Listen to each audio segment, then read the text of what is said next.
This July, Cinemark Theaters is proud to present Blindspotting from Lionsgate and Summit Entertainment. I'm here today with the writers, producers, and stars of the movie, David Diggs and Raphael Casal. Gentlemen, thank you for your time today. Thank you. Us, man. Yeah, you've described this movie, Raphael, as a comedy in a world that won't let it be one. And I thought that was a great encapsulation of what Blindspotting is. Could you elaborate on that? Yeah, the second part of that is probably the most important part of that sentence. We wanted to make a film that had all of the elements of a buddy comedy that embraced the humor that is in our everyday lives, but not ignore the world that we're in, right? Like now, a lot of times when you see comedies, we have to ignore sort of the social climate that we're in, and we don't do that in our regular day-to-day lives. And so we dreamed of this movie that started in this sort of humorous buddy comedy place, and then the real world collided with it, and where did that take it? And so it is at times incredibly funny, which is great to hear that people feel that way, but it doesn't ignore the weight of the world we're in right now. You'd mentioned that it's a movie you've been working on for a long time. I understand you all have known each other for most of your lives, and you've been working on this movie for the last 10 years. Yeah. I'm curious, as men in your 20s who started writing this to men in your 30s who made the movie, how did this story grow and evolve with the two of you as the two of you grew and evolved personally and professionally? Well, we're a lot better at things now, I think. we ran into somebody who last night who used to work for the production, the same Snoot, the production company who we made this film with, who saw he read like a really early draft of it. 2011. Yeah, like an early draft. He worked there. And he was like, "I'm really grateful you guys didn't make this movie then," which is true. I think we were upset about it at the time, but in hindsight, you know, it was made when we were ready to make it, and I think that is very gratifying. And the conversation is different, so it allows us to sort of, you know, when we started working on that film, Oscar Grant had just been murdered at Fruitvale Bar Station, and I was living 2 blocks away. Like, we were both living very close to there. And the conversation happening in Oakland was very much about this specific young man, and his face was everywhere. It was on everybody's t-shirt, and there were marches and protests. And the original version of this film is they have a lot of marches and protests and are reflective of that time in Oakland.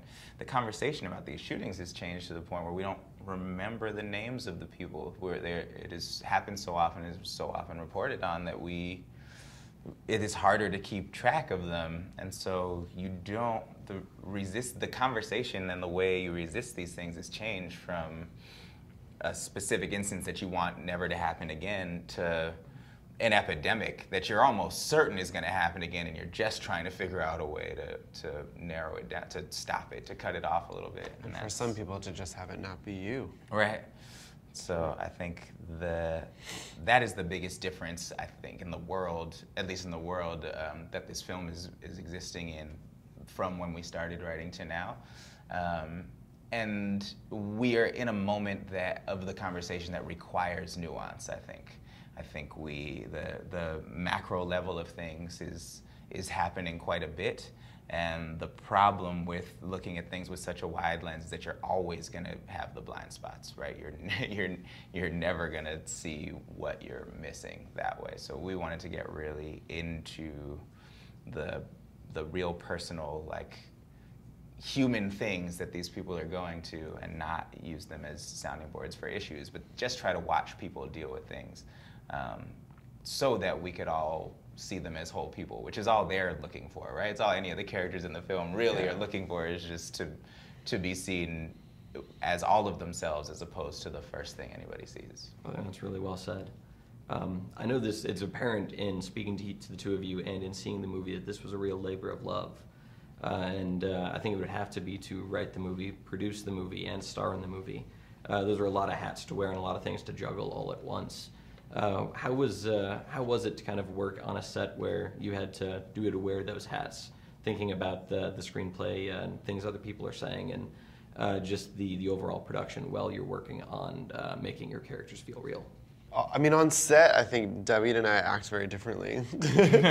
I can't take the hats off. Can't. After every take, I run over to the monitors and I watch and I adjust and I ask a ton of questions and run back to digs, and I'm like, all right, so this, I think we should do this way this time. Like, have all these opinions, and David, probably the smarter choice, is to, he's like, when I'm an actor, I'm an actor. Do that, that's later. But he's put the script down. And I'm still trying to change lines and adjust and learning things about it and trying to respond in real time. And I think that's it's pretty reflective of who we are as people. But I think it was good, being able to change lines and adapt on the fly was great. I think a thing happens on other movie sets where, like, if the writer's not there, you can't do anything about it. So we were always there, so we could always do something about it. If something wasn't working, we would change it or just tell. And being producers too, you have the power to just tell an actor, "Oh, change that, do whatever you want." Yeah. That's or this word is actually really important. Say that, but whatever else is fine. Yeah. So just being able, it was a very fluid situation, which Yeah. I think, and we had a great crew and a great group of actors and a great director and so we, and our other producers who kept their eyes on everything too. So there's so many safety nets of people with a ton of experience. Because really, it was me, David, and Carlos's first feature at the helm. Diggs has done some film stuff before this and TV stuff, but this is us as the leads, and it's sort of resting on our shoulders. And Carlos, his feature debut as a director.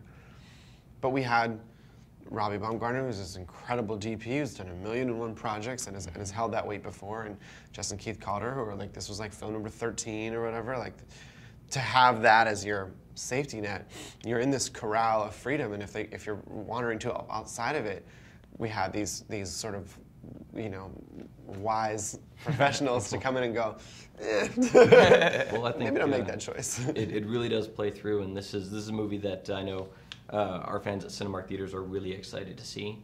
I want to thank you guys both for your time today, and thank you for making this movie. I think it's such a relevant story to have in today's Thanks for climate. showing it. Thank you for putting it in the Putting it movies. in- It's a dream come true. That's So thanks. amazing. Appreciate your time. Thanks so much, man.